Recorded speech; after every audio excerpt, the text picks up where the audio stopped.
দেখুন আসলে আমরা খুবই ক্রিটিক্যাল একটি মোমেন্ট পার করছি।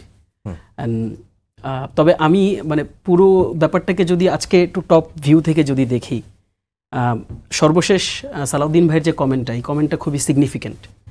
আপনি দেখেছেন আমরা যখন 31 ডিসেম্বর যখন এনসিপি, তখন এনসিপি হয়নি, জাতীয় নাগরিক পার্টি ছিল, নাগরিক কমিটি ছিল, আমরা যখন বলেছিলাম যে জুলাই ঘোষণাপত্র দিতে হবে, তখন কিন্তু আমরা প্রচণ্ড রকম রাজনৈতিক বিরোধিতার মুখোমুখি হয়েছিলাম।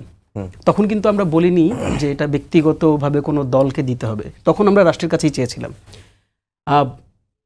তারপরও অনেক পটভূমি এসেছে, অনেক পরিবর্তন এসেছে, এই পরিবর্তনের মধ্যে দিয়ে আমরা গিয়েছি। এখন ঐকমত্য কমিশনে সকল দল বসছেন, তাদের মধ্যে বোঝাপড়া হচ্ছে, তাদের মধ্যে আন্তরিকতার যে বিনিময়, এই বিনিময়টা আমরা দেখছি।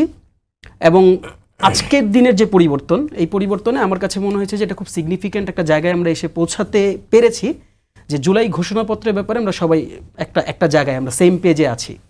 সালাউদ্দিন ভাই আজকে যে কমেন্টটা করেছেন, যেটা বলেছি ইতিমধ্যে, যে এটা ইটস মোর ইম্পর্ট্যান্ট, আজকের ডিসকাশনে অনেক বেশি ভ্যালু অ্যাড করছে এটা, সেটা হচ্ছে যে এটা চতুর্থ যে তফসিল, এই তফসিল এটা অন্তর্ভুক্ত হতে পারে।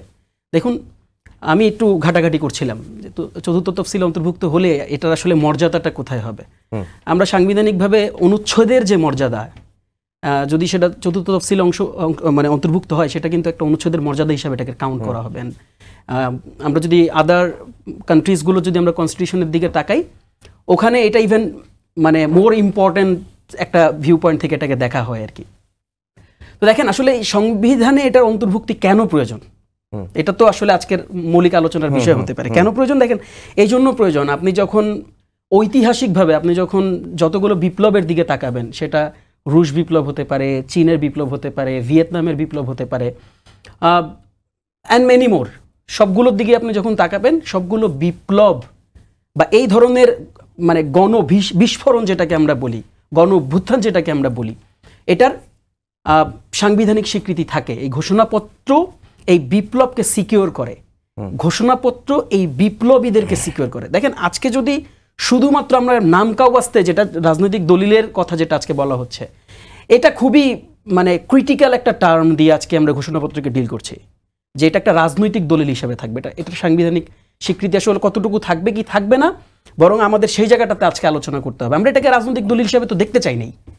আজকের যারা জুলাই যোদ্ধা আছেন, অবভিয়াসলি এটা তো সকল পার্টির যারা দলীয় কর্মী যারা ছিলেন তাদের পার্টিসিপেশন ছিল, এগুলোকে আমরা ডিনাই করি নাই কোনোদিন। বাট যাদের একেবারে ম্যাস কন্ট্রিবিউশন তো ছিল এই গণঅভ্যুত্থানে, এটা আমরা সবাই দেখেছি। কাজেই দেখেন এই অভিপ্রায়টা কি ছিল? অভিপ্রায়টা ছিল হচ্ছে এটার একটা সাংবিধানিক স্বীকৃতি থাকতে হবে। সাংবিধানিক স্বীকৃতি এই জন্য প্রয়োজন যে আপনি আজকে যদি নতুন সরকার গঠিত হয়, কালকের দৃশ্যপটে এটার যদি কোনো সাংবিধানিক স্বীকৃতি না থাকে, সেই সংসদ বা সেই সরকার চাইলেই বিপ্লবীদেরকে তো সন্ত্রাসী বলতে পারে। কিন্তু আপনি একটু ইতিহাসের দিকে আপনি তাকান। আমরা যখন দেখলাম যে প্রয়াত রাষ্ট্রপতি, শহীদ রাষ্ট্রপতি জিয়াউর রহমান, যিনি বহুদলীয় গণতন্ত্রের প্রবক্তা যাকে আমরা বলি, এবং বাংলাদেশের যা সিগনিফিক্যান্ট অবদান আছে, আপনি একটু তার রাষ্ট্রের স্ট্র্যাটেজির দিকে আপনি যদি তাকান, তিনি যখন রাষ্ট্র গঠন করলেন, তিনি পার্লামেন্ট গঠন করার পর সেই পার্লামেন্টে প্রথম দিকে যে বিলটি উত্থাপন করেছেন সেটি কি ছিল? আপনি খেয়াল করলে দেখবেন সেখানে তিনি বিল উত্থাপন করেছেন 1975-এর 15ই আগস্টের পর থেকে 1979-র 5 এপ্রিল পর্যন্ত যতগুলো সামরিক সরকার দ্বারা যতগুলো আইন প্রণীত হয়েছে, যতগুলো ফরমান জারি করা হয়েছে, সেগুলো বৈধ। এই কাজটা তিনি কেন করেছেন? এটা তো একটা স্ট্র্যাটেজিক মুভ। এই স্ট্র্যাটেজিক মুভটা আসলে উনি কেন নিয়েছেন? আপনি যদি আজকের দিনে দাঁড়িয়ে সেই স্ট্র্যাটেজিক মুভটাকে যদি আপনি বিশ্লেষণ করেন, তিনি সংসদ দিয়ে এটাকে লেজিটিমেট করেছেন। আপনি আরেকটা দিক আছে, দিকটা কেমন আপনি একটু খেয়াল করে দেখেন।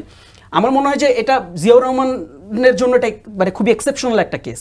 কারণ যখন আমরা দেখেছি 75-এর পটভূমির পর থেকে যেই বাফার টাইমটা ছিল, দ্যাট মিনস উনি রাষ্ট্রপতি মানে অর্থাৎ সংসদ গঠনের আগ পর্যন্ত এই পুরো টাইমটাতে তিনি ক্ষমতায় ছিলেন, এবং নির্বাচন হওয়ার পরও তিনিই ক্ষমতায় এসেছেন।